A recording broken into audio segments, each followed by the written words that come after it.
Bonjour les amis, bonjour et bienvenue sur la chaîne M2D Entertainment. Alors aujourd'hui j'ai été un peu stupéfait après avoir vu une vidéo sur YouTube qui racontait, je dirais, des mensonges. C'est comme ça qu'on peut l'appeler. C'est dire le contraire de la vérité, c'est mentir. Donc, la vidéo parlait du président sénégalais Bassirou Diomaye Faye. Et dans cette vidéo, il y a eu des découpages, des mélanges de manifestations contre un maire et l'attribuer au président sénégalais Bassirou Diomaye Faye.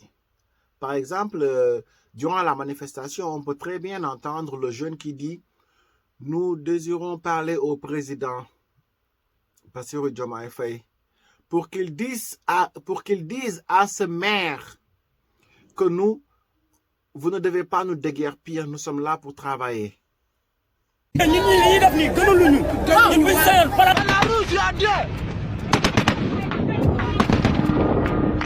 Le président Bassirou Diomaye Diakhar Faye aurait tort. Si tu renvoies mon ambassadeur, je renvoie ton ambassadeur. Raciste, c'est un pourri, un fasciste. Vive l'AIS, abat les chefs d'État de la CEDEAO. Un raciste, vous puez le racisme, et moi je les sens les racistes, comme vous sentez les messages. Vous préférez continuer avec la CEDEAO ou aller dans l'AES? Ni au Mali, ni au Burkina Faso, Bassirou Diomaye Diakhar Faye n'a bénéficié d'un accueil populaire. Écoutez-moi très bien. Lorsque nous serons président de la République, nous allons dire, nous ne sommes pas des enfants. Votez pour nous. Nous sommes prêts à changer l'image du Sénégal. Nous allons reconstruire ce pays. Nous allons montrer aux Occidentaux que sans eux, on peut vivre. Campagne bi ñu dem baña doon campagne xeex ak xulo xiiroo ngaayoo ak xaste na doon campagne programme ak débat d'idées. C'est lors des campagnes présidentielles de Bassirou Diomaye Faye avec son premier ministre Ousmane Sonko. Ouais. Avant de dévoiler les choses qui se passent actuellement au Sénégal, je vous prie de prendre juste une seconde, je dis bien une seconde, pour liker cette vidéo, pour prouver vraiment que vous êtes présent sur cette chaîne. Bassirou Diomaye Faye est considéré aujourd'hui comme un président le plus traître de l'histoire, un président qui a trahi son peuple. Le président Bassirou Diomaye Diakhar Faye aurait tort d'utiliser la moindre formule à Ouagadougou, à Bamako ou à Niamey, suggérant que ces pays sont encore membres de la CEDEAO et qu'il suffirait d'y rester. Or, il avait déjà utilisé cette formule lors de ses visites, en Côte d'Ivoire, au Ghana et au Nigeria. Le président Bassirou Diomaye Faye, avec son premier ministre Ousmane Sonko. Au début, on croyait qu'eux aussi, ils vont prendre l'engagement pour rejoindre l'AES. Mais à force de constater que c'est eux-mêmes qui sont devenus l'envoyeur de la CEDEAO, si on peut le dire ainsi, selon les informations, pourquoi ces deux personnes ne peuvent plus tenir leurs propos? Pourquoi ils sont en obligation de servir la CEDEAO en cachette? N'oubliez pas la crise politique au Sénégal de 1962, ainsi que la crise politique de 1988, sans oublier également la crise de 2012, toujours au Sénégal. Enregistrez bien les... Et vous, votre vidéo, vous dites... Voilà, la population s'est levée contre Bassirou Diomaye Faye parce qu'il les a trahis, il les a menti. Et en plus, vous montrez, je ne sais pas. Tu renvoies mon ambassadeur, je renvoie ton ambassadeur. Raciste, c'est un pourri, un fasciste. Vive l'AIS, abat les chefs d'État de la CEDEAO. Parce que c'est un exercice de combat ou une guerre. Et vous voulez tout attribuer à Bassirou Diomaye Faye, alors que pendant ce temps, au Sénégal, personne n'a bougé. Il n'y a pas de grève, il n'y a pas de combat, il n'y a rien du tout. Et ce n'est même pas le Sénégal, si vous regardez bien sur la vidéo. Ça peut être ailleurs, je ne sais pas, ou une ancienne guerre. Vous montrez et vous dites, le Sénégal est en combat. Pourquoi cette manipulation?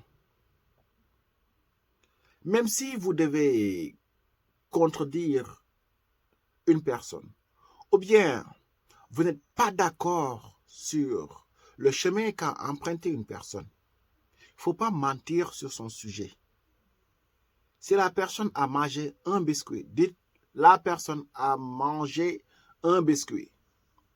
C'est tout. La vie est simple. Mais pourquoi essayer d'embobiner les autres en essayant de transformer cette personne en diable? Lorsqu'il mange un biscuit, vous dites la personne a bouffé les pieds d'un enfant. Pourquoi? Ça sert à quoi?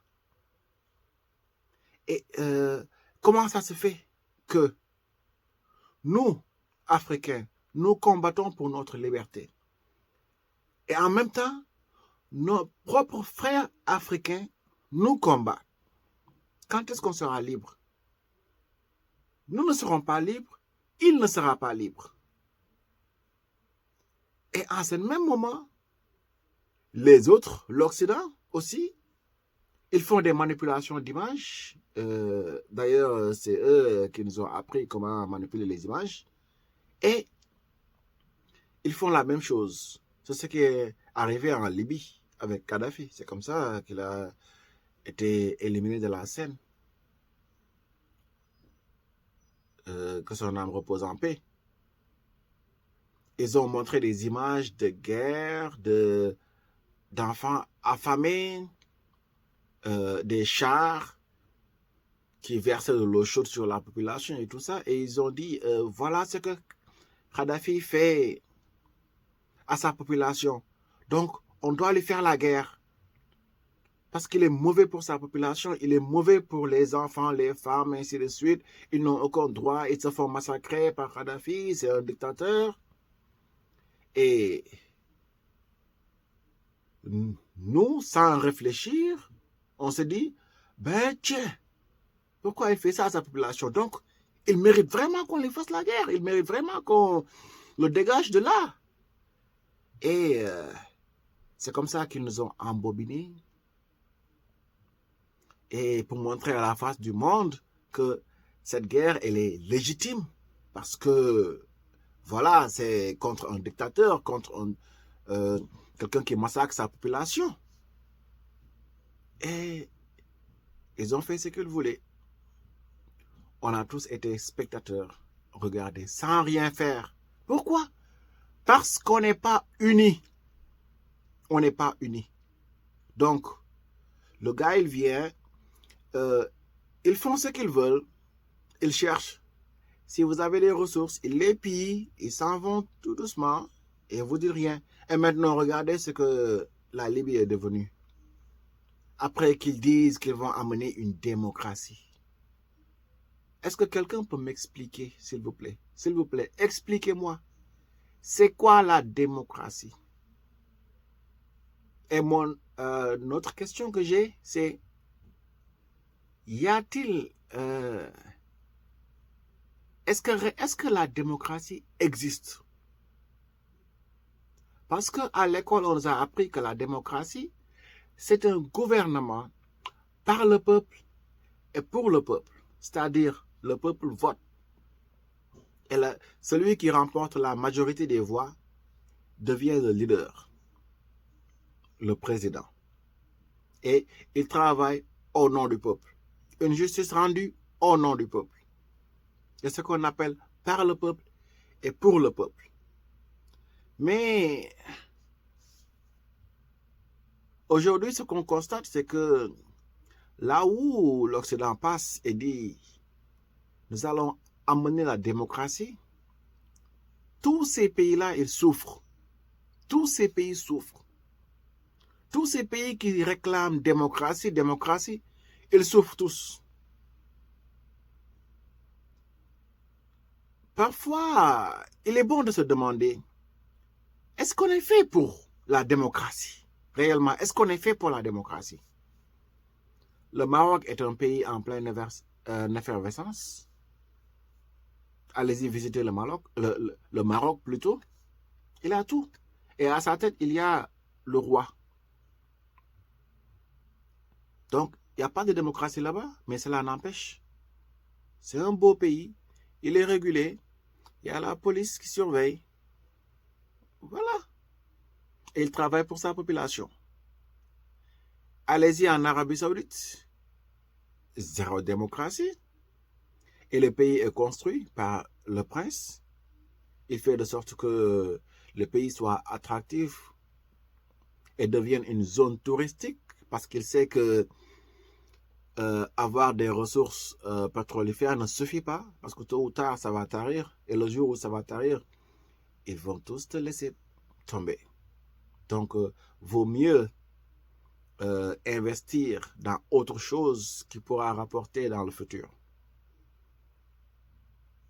Donc, quel pays qui se dit démocratique a réussi? Et ne me dites pas la France. Parce qu'on a tous vu ce qui se passe actuellement en France. Ce qu'ils font, c'est piller les pays africains. Et actuellement, on dirait que le grenier est en train de tarir petit à petit. Donc, leur seule ressource actuellement, ce sera peut-être la Côte d'Ivoire, le Nigeria. Mais les autres, ils sont en train tous de dire stop. La jeunesse africaine est en train de dire stop au pillage. Donc, si la jeunesse africaine dit stop au pillage, comment se fait-il que des Africains aussi voudraient saboter cela? Pourquoi? Pourquoi saboter une lutte que vos propres frères entreprennent? Qu'est-ce que vous allez y gagner? Avez-vous pensé au futur de vos enfants? Voulez-vous que vos futurs vivent dans cette même servitude? Avez-vous pensé à eux? Ou bien vous voulez y rester parce que vous êtes trop à l'aise sous domination? C'est parfois des questions à se poser. Mais je réitère ma question. Qu'est-ce que la démocratie? Parce que la démocratie, ce n'est pas ce que nous voyons. Que ce soit aux États-Unis, en France, peu importe le pays. Il n'y a pas de démocratie dans tous ces pays-là.